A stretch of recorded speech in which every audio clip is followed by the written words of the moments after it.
দেশের জন্য কিছু করার আন্তরিকতা সবার মধ্যে থাকা উচিত বলে মন্তব্য করেছেন বিএনপি চেয়ারপারসন তারেক রহমানের কন্যা ব্যারিস্টার জাইমা রহমান। রাজধানী প্রশিবেদ ইনস্টিটিউট মিলনায়তনে জাতি গঠনে নারী নীতি সম্ভাবনা এবং বাংলাদেশের ভবিষ্যৎ শীর্ষক আলোচনা সভায় এ মন্তব্য করেন তিনি। জনপরিসরে দেওয়া নিজের প্রথম বক্তৃতায় জাইমা রহমান বলেন, অনুষ্ঠানে উপস্থিত সবার আদর্শ, অভিজ্ঞতা, দৃষ্টিভঙ্গি এক না হলেও দেশ ও দেশের মানুষের জন্য ভাবনা রয়েছে সবার। এটাই গণতন্ত্রের আসল সৌন্দর্য। সে সময়ে দাদি বেগম খালেদা জিয়াকে নিয়ে স্মৃতিচারণ করে দেশের নারীদের নিয়ে তার পরিকল্পনা তুলে ধরেন ব্যারিস্টার জাইমা।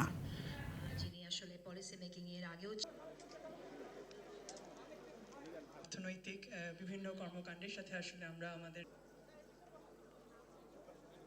অশেষ ধন্যবাদ শিলা হক আপনাকে। আমরা সাংস্কৃতিক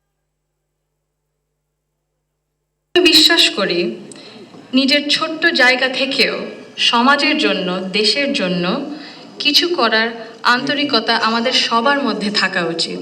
দাদু যখন আমাদের সাথে লন্ডনে ছিলেন গত বছর প্রথমের দিকে, আম্মা আব্বা একদিন দাদুকে সকাল সকাল দেখতে গেছিল। তো নার্স তারপরে বললেছে যে ও আমি তো আপনার মাকে চিনেছি। আম্মু আব্বু বললো কিভাবে?